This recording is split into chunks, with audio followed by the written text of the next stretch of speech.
Lepo pozdravljeni v prvi popoletni epizodi podcasta Moč gospodarstva. Poletje se je na hitro poslovilo, ko to snemamo, divjajo poplave, vetrovi, močno deževje, žrtve, tisoči so izseljeni in podnebne spremembe občutimo in vidimo vse pogosteje.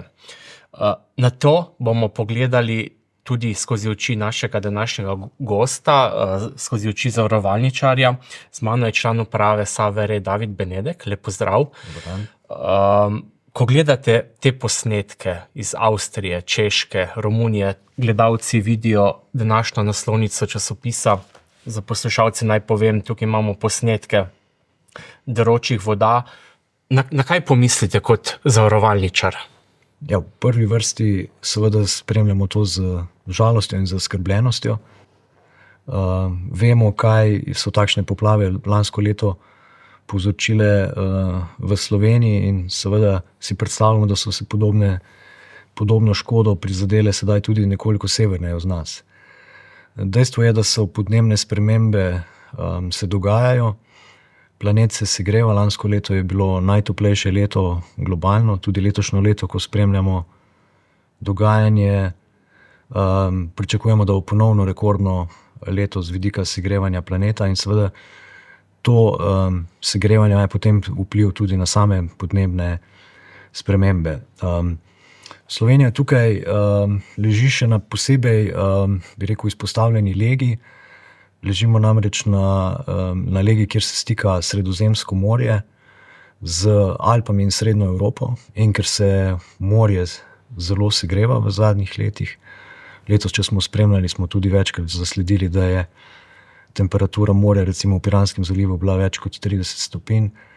In takšno morje ima potem tudi več energije, več vlage, in ko ta energija in ko ta vlaga trči ob hladen zrak, ki prihaja s severa, seveda potem se pripetijo takšni dogodki, ki so se lansko leto v Sloveniji. Tudi letošnjem letu smo imeli nekaj takih dogodkov in pa zdaj seveda te res katastrofalne poplave nekoliko severneje od nas. Kot rečeno, nas to navdaja z zaskrbljenostjo, seveda pa kot zavarovalničarji seveda pa to spremljamo in se moramo na to seveda tudi pripraviti.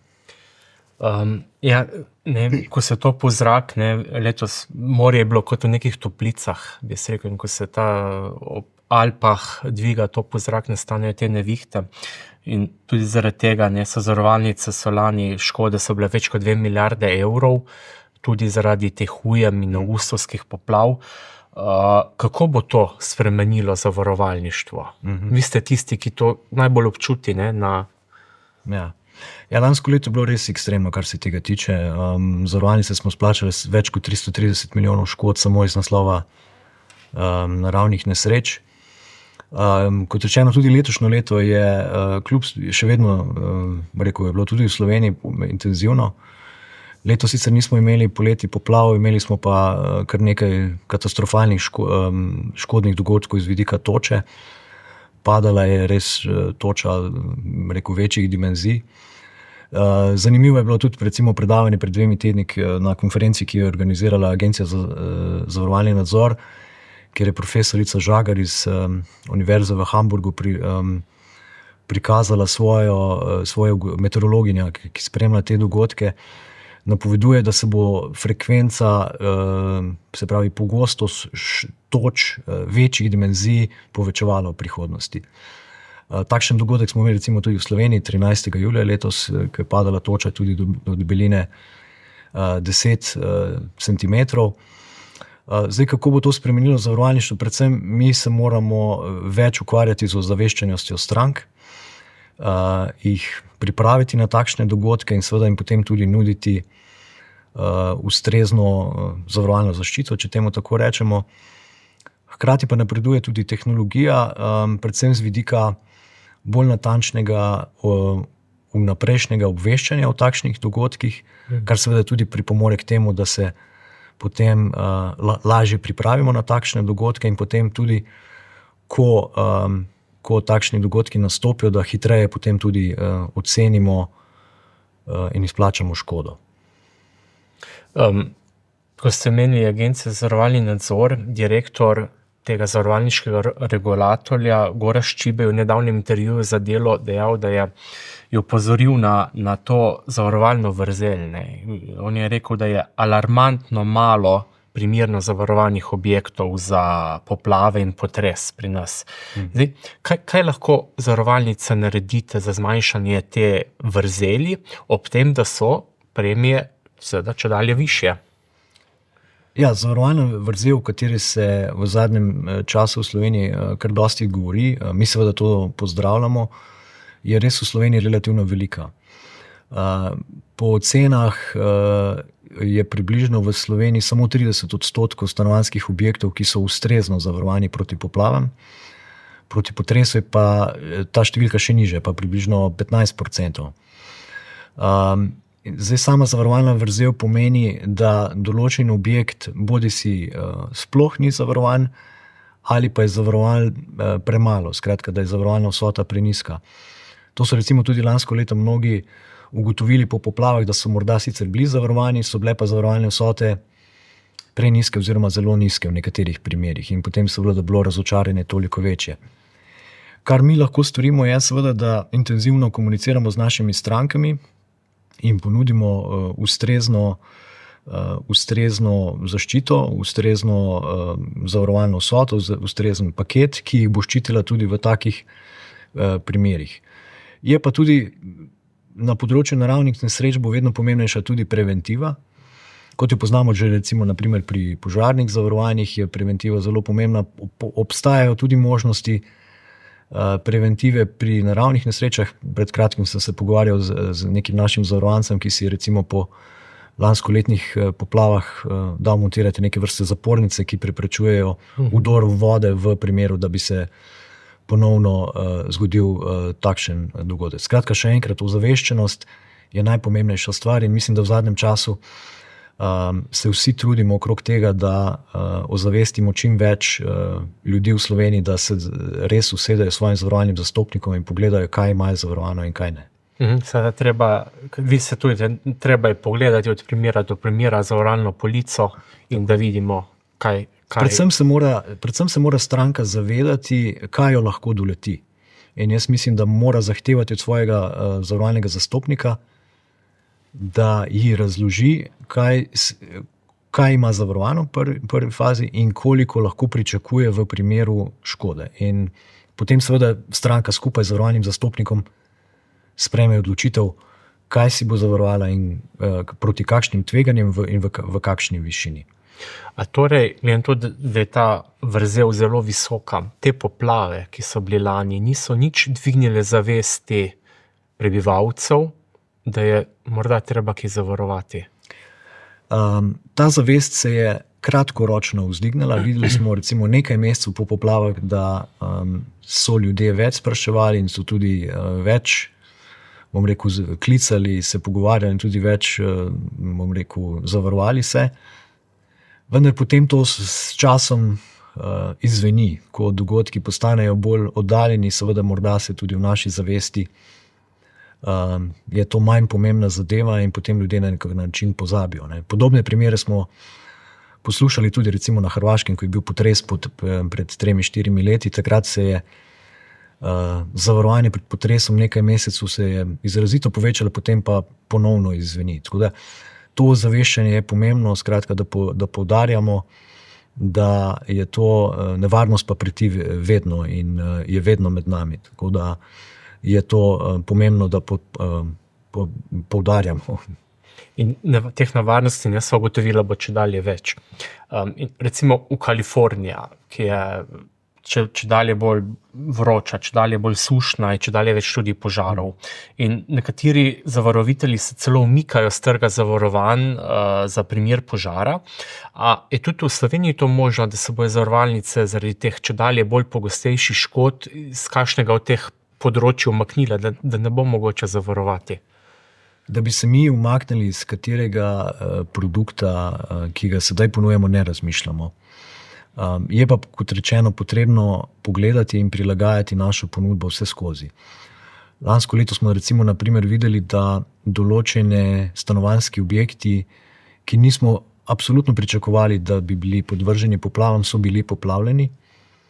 In posledica tega je, da smo morali ažurirati naše poplavne karte, da seveda imamo sedaj boljše podatke, katere so tiste hiše, stanovanjski objekti, ki so bolj izpostavljeni. In seveda na ta način naša ponudba se mora prilagajati, da bi pa mi se umaknili iz tega trga, pa seveda ne, ker smo zavarovalnica in smo na tem trgu prisotni in bomo tudi še naprej zavarovali proti tem nevarnostim. Kakšne priložnosti za nove produkte lahko prinesejo podnebne spremembe? Prvi vrsti bi še jaz ponovno poudaril, da je najpomembneje, da se na obstoječih produktih pogleda, ali imamo ustrezno zavarovanje. To je najpomembnejša zadeva, ker mislim, da že sedaj so na trgu vsi produkti, ki nas ščitijo pred temi dogodki, ki nam pretijo. Seveda pa so se s pojavom, podnebnih sprememb pojavile tudi nekatere nove priložnosti, ampak bolj posredno, ker seveda mi kot družba se odzivamo na pojav podnebnih sprememb in so se pojavili tudi neki novi, fenomeni, kot so recimo električni avtomobili, električni skiroji, potem sončne elektrarne. To je tudi na nek način odgovor na boj s podnebnimi spremembami in seveda v tem primeru mi zavarujemo tudi te predmete, tudi te zadeve in to pa je na nek način bi lahko rekli, da smo se prilagodili tudi ponudbo z vidika novih produktov.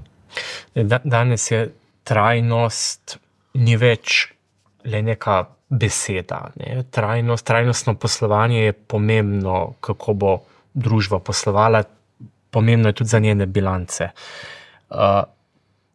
To trajnost je več kot samo okoljska osveščenost. Ne? Izrazimo to s kratico ESG, okolje, neka družbena komponenta, upravljanje.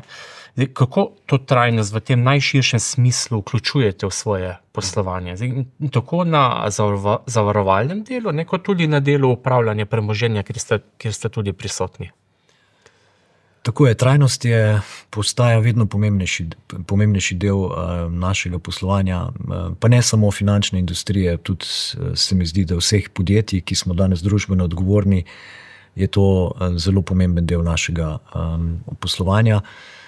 Trajnost je skupek okoljskih, socialnih, družbenih in pa nekih vidikov upravljanja podjetij, kot rečeno z angleško to kratico ESG označujemo.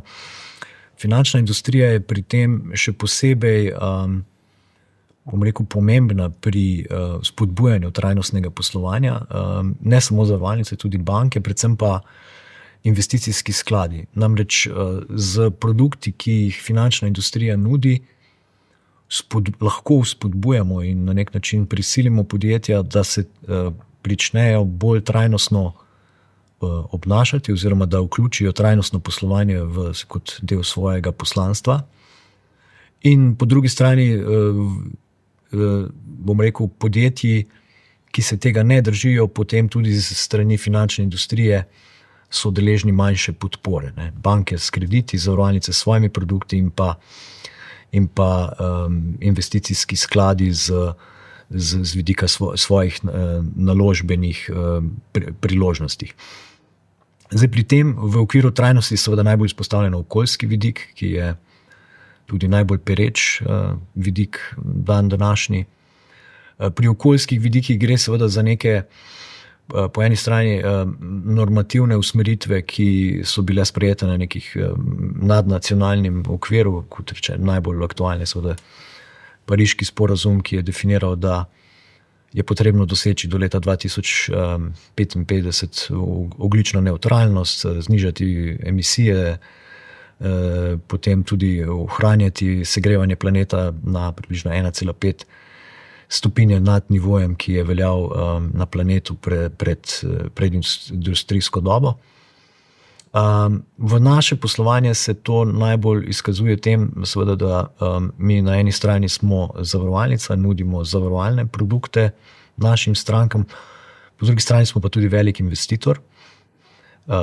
Denar, ki je bil nam zaupan, nalagamo in pri tem seveda zasledujemo tudi trajnostne vidike.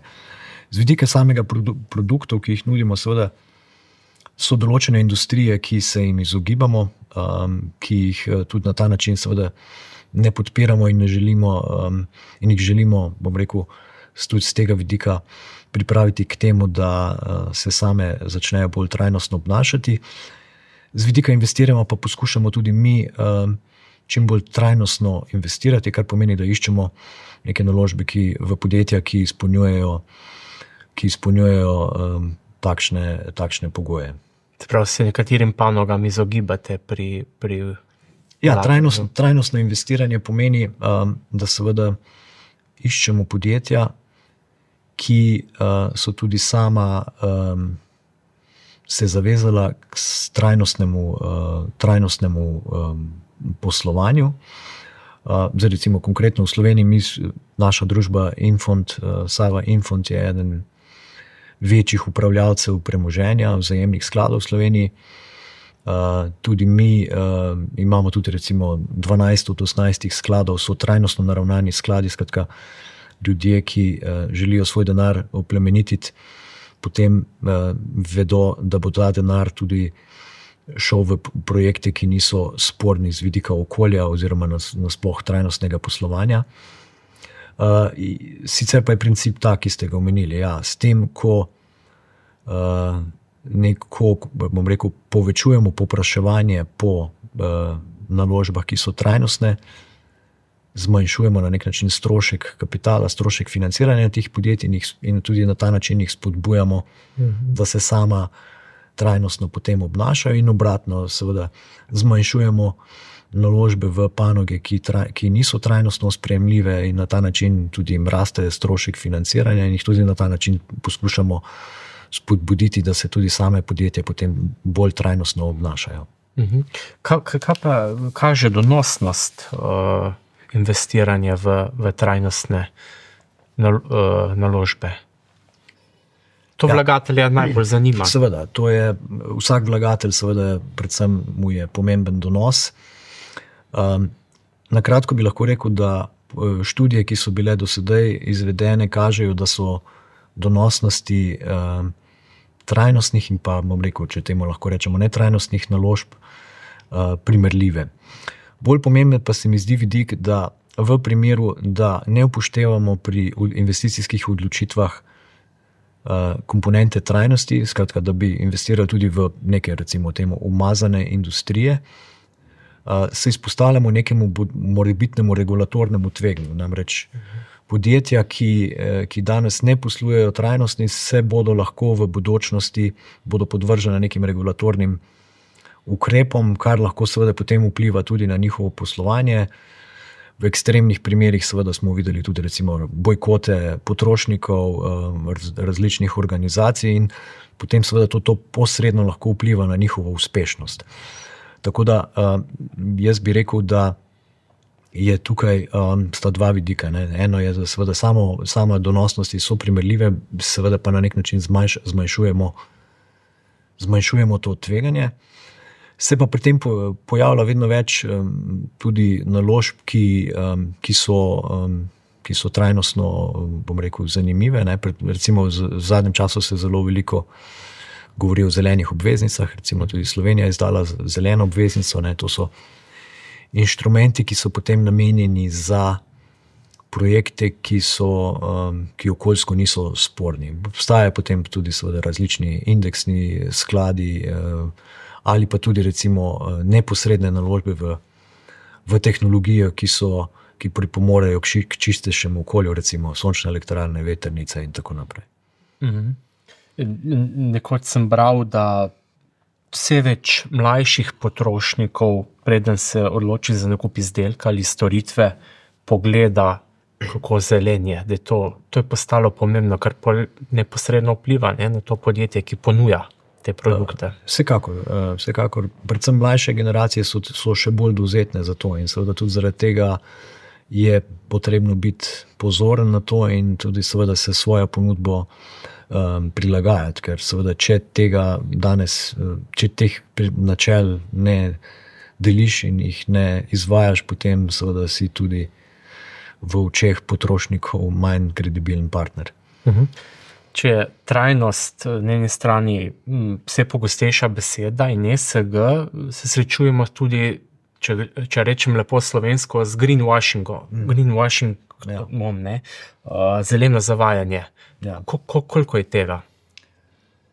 Ja, greenwashing je v bistvu praksa, kjer podjetja prikazujejo svoje poslovanje, ki je trajnostno boljše, kot je v resnici. Skratka, gre za neko zavajanje, bom rekel, na eni strani potrošnikov, po drugi strani tudi investitorjev.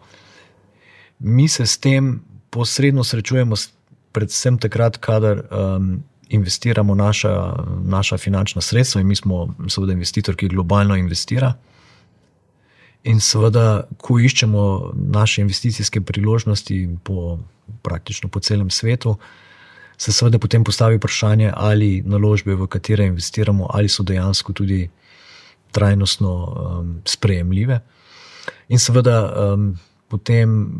so potem zelo pomembni podatki, ki jih pa pravzaprav ni enostavno pridobiti.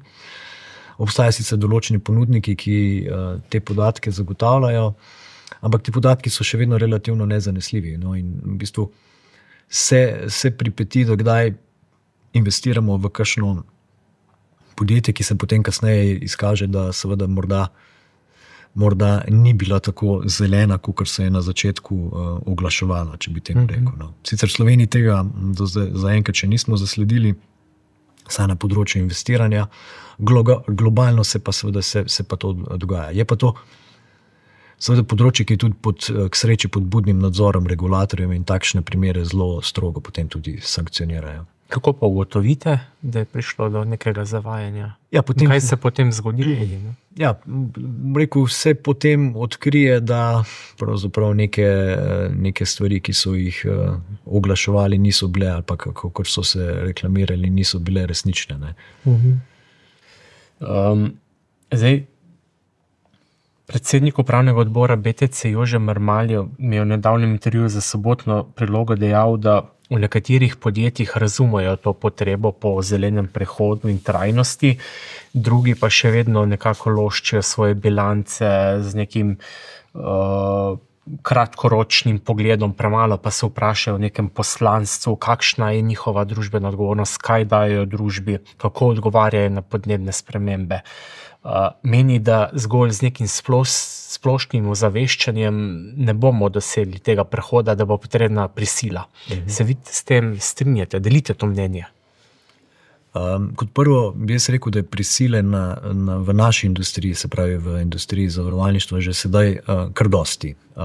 Mi delujemo v zelo regulirani panogi, ki je tudi zelo normativno urejena.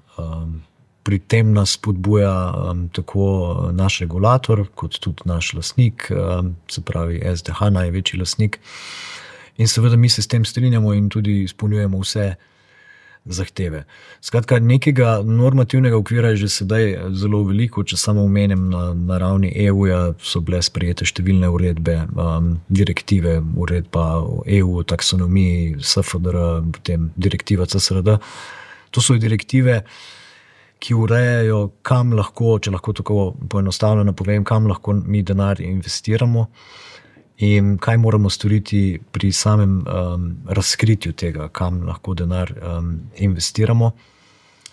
Se pa pri tem pojavlja kar veliko izzivov, kot sem že prej omenil, predvsem je problem dobiti dobre podatke. To seveda tudi kar veliko stane, se pravi dobiti prave podatke, katere naložbe so danes globalno tiste, ki so okoljsko sprejemljive. Potem poleg tega smo zasledili, da je tudi kar nekaj, recimo dostikrat smo ugotovili, da nekaj imen, ki so zelo dobro poznana, kot recimo Apple ali pa Berkshire Hathaway, recimo največji zavarovalniški holding v Ameriki, niso recimo okoljsko sprejemljiva, ne. Skratka, tudi te kriteriji so zelo strogi in marsikatero podjetje, ki se zdi, recimo, da ne bi smelo imeti problemov z ESG kriteriji, potem ne zadosti tem kriterijem. Tako da je veliko odprtih vprašanj. Poleg tega se vedno znova postavlja tudi, se odpirajo vprašanje, katere industrije so tiste, ki so, če temu lahko tako rečemo, primerne za investiranje. Veliko je debate o tem, ali lahko investiramo recimo v tradicionalno avtomobilsko industrijo, recimo v pivovarne, v recimo jedrsko energijo. To so recimo tudi panoge, ki so za Slovenijo zelo pomembne, ne? Ali so okoljsko še vedno sprejemljive. Potem je tudi vprašanje orožja, kjer seveda je tudi zdaj trend, da se države vedno bolj večji delež svojih državnih izdatkov bodo namenjale za oboroževanje.